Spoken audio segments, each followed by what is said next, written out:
Hi mga katarelets, magandang araw sa inyo. Bibisita tayo sa iba't ibang klase ng lugar at pupunta tayo sa mga spotted area na talagang kinagigiliwan at kinaaantigang puntahan na may nakagigiliw at nakakaaliw na kwento. Kumusta sa mga kabataan ngayon, sa mga magpamilya, sa mga magsyota, magbarkada, na talagang maaaliw talaga kayo na pumunta at makita sa mga lugar na nakakamangha at magandang tignan at magandang bibisitahin. Ready na ba kayong tumanaw sa mga magagandang tanawin at spotted area na talagang pinuntahan? Guys, kaya halina, punta na tayo. Mag-aliw at magsaya sa mga magagandang tanawin at nakakamanghang kwento.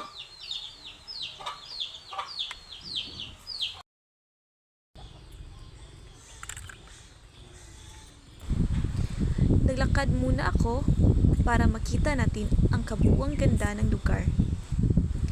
At mararaanan pa natin ang isang mataas na hagdanan na dito lang makikita sa Sitio Luman.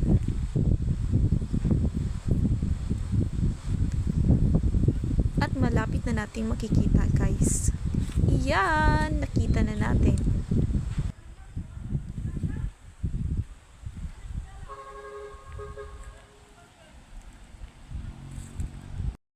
Andito tayo ngayon sa lugar ng Davao City,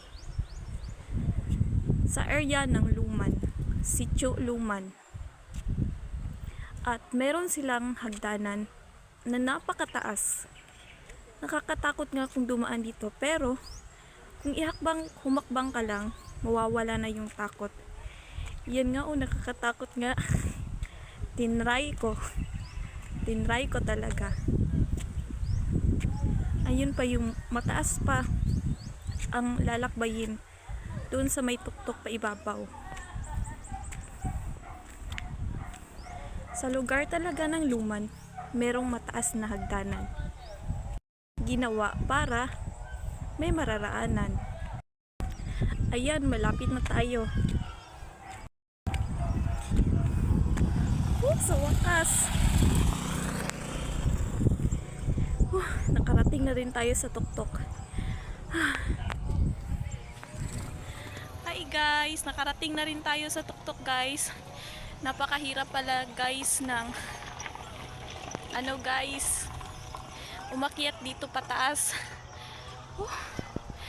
At ito ang buong kita ng lugar sa Luman, guys. Napakagandang tingnan, guys. Tingnan mo yung view, guys, kasi inayos kasi ito ang daan, guys.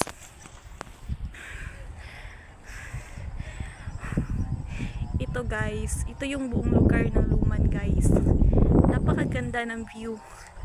Maraming mga kahoy. Bukid kasi ito, guys. At wala pang mga walang mga matataas na building, guys. Ito, kita naman natin, guys. Sobrang sarap dito.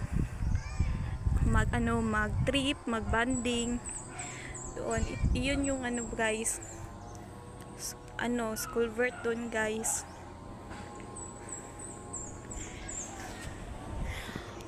Success yung pagpunta natin dito sa Luman, guys. Dito pala ako nakatira, guys. Sobrang ganda ng tirahan ko, guys, no?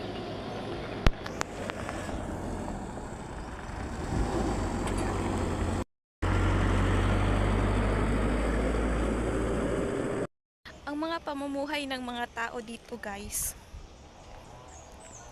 Guys, mangga at saka saging, guys. Pinebenta nila dito para magkapera. Mahal na yung kilo ng mangga, guys, no? Paborito ko pa naman kumain ng mangga pag mahinog na kasi matamis, guys. Ito, guys, ito yung mga pamumuhay ng mga tao dito, guys. Tingnan mo, may saging, guys. Masarap, guys. Gusto kong tumikim ng saging, guys. Madalas akong tumitikim ng saging, guys. Yung kadalasan niluluto ko at Maruya guys, banana Q.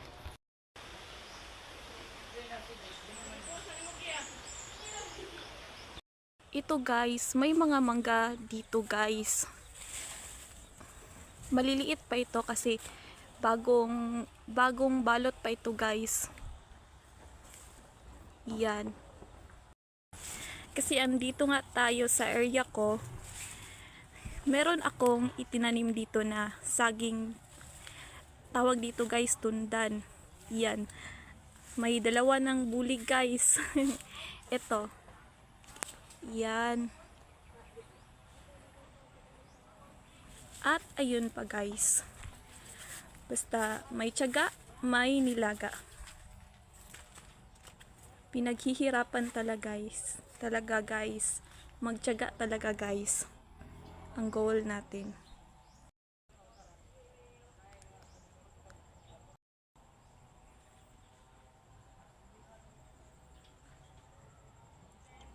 Ito yung mangga.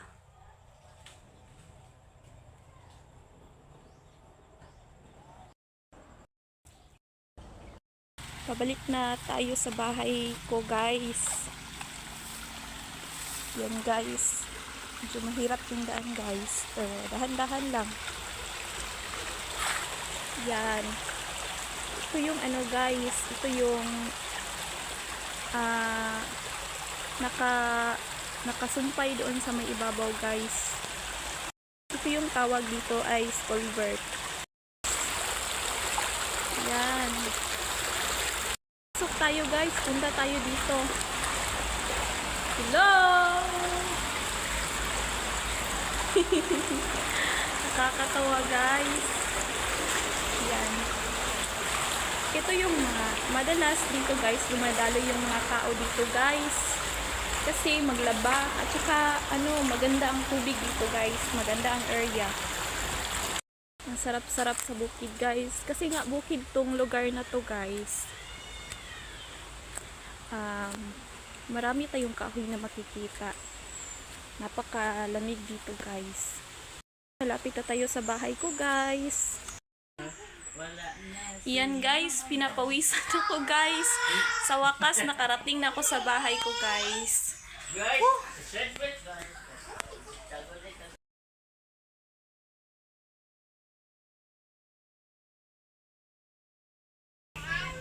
Mga magagandang tanawin at nakakaaliw na kwento ay puntahan natin. Hanggang dun lang po for today's videos guys. Bye!